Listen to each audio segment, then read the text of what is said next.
big welcome to Experience 10 Part 1. We're in the series Living Purposefully into Your Very Own Story, and Series 1 of that. And we're up to 10, which is a 10th lot of way of inner awareness that we can come to. And this experience deals with the energies that we are able, the equipment we have to integrate the energies that make my story. For this beginning, you will need a pen and paper.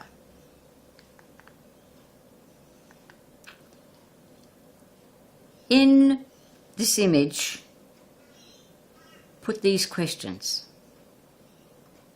In my life, I am comfortable with.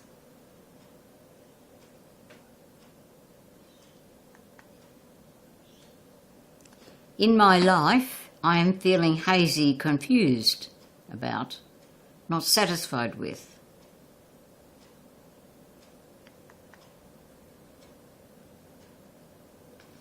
And so, this is not that longer time with the ding. I'm inviting you to spend just a little time now saying to the more than aspect of your life and living what you feel about these comfortable and less comfortable sensings in your life.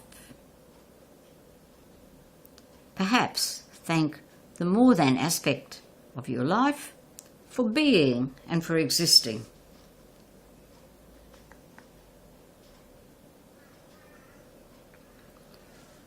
So I have, and you've been invited, to make an inner reflection that engages several aspects of yours and my inner landscape. So I'm now painting the inner landscape scenario. And we're back to our energy metaphor. Every one of us has an ability to scan massive information and then synthesize it. And everyone else also has an ability to allow different parts of ourselves to provide comment, observer self being one of them. And each one of us has an ability to make a choice for our own right order, or to choose not to make the choice for right order. And each one of us has an ability to name feelings that arise spontaneously. We also have an ability to go deeper into our inner landscape for additional factors to be revealed and integrated. And we have an ability to choose how we share inner information and feelings with ourselves and the more than aspect of our life. This is within us for this time.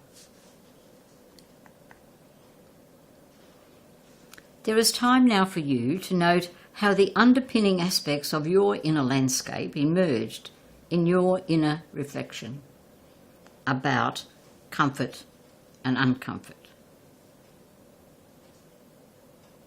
Perhaps the abilities I have mentioned will be expanded by your very own insights. Speak or write what emerges as you wish.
some detail.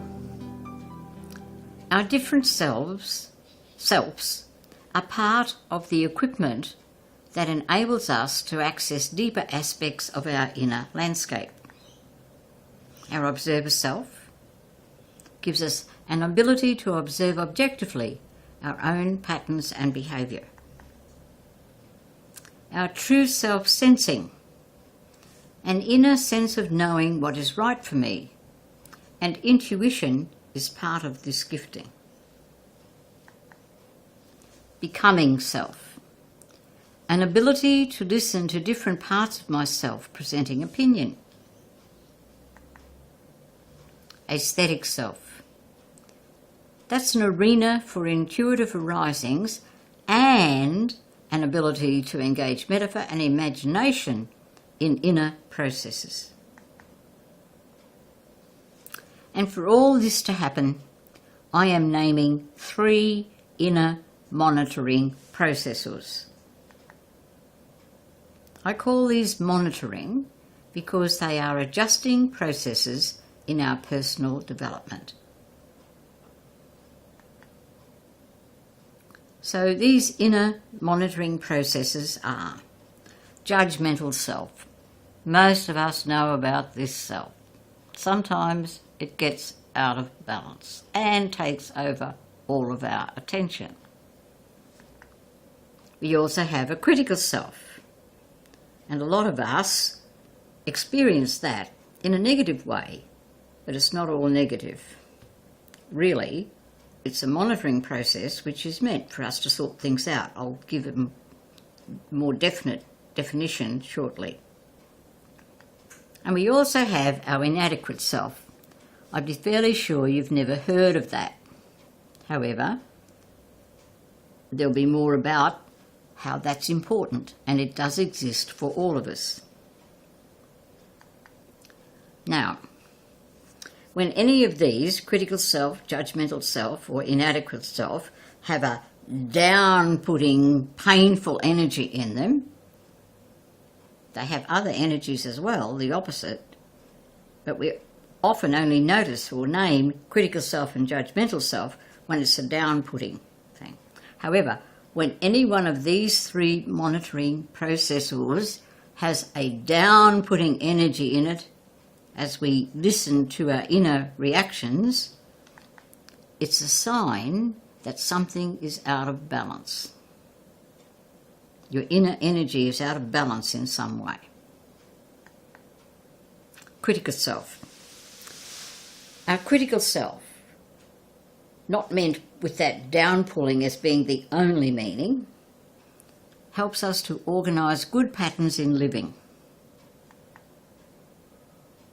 And so I'm giving an example. I have 2 objects in my hand, and I put one in the fridge, which I meant to put on the stove. I'm likely to say to myself, how stupid. And stupid has a down-putting energy underneath it. A more balanced response, which wouldn't have that down-putting energy, would be more mindfulness, Lucy, or some version of that. So, our critical self helps us organise good patterns in living.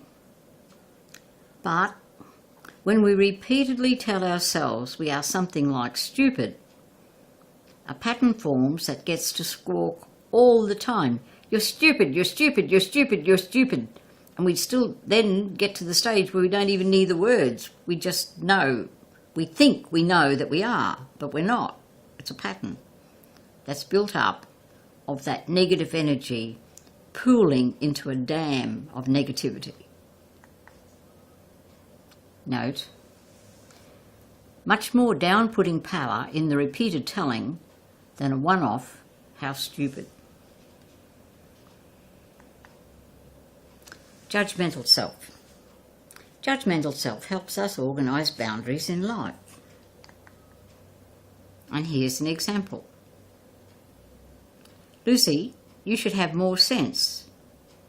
carries a much more down-putting sense than Lucy, more thoughtfulness needed. And should can be a sign of imbalance in our judgmental self. Serious out of balance of shoulds often leads to projecting shoulds onto others, the government, our teachers, our parents, our neighbours, etc. Now, this is the end of Experience 10 Part 1, and we'll continue the equipment in Experience 10 Part 2. I hope that you're able to see Experience 10 Part 2 to finish off our story about equipment.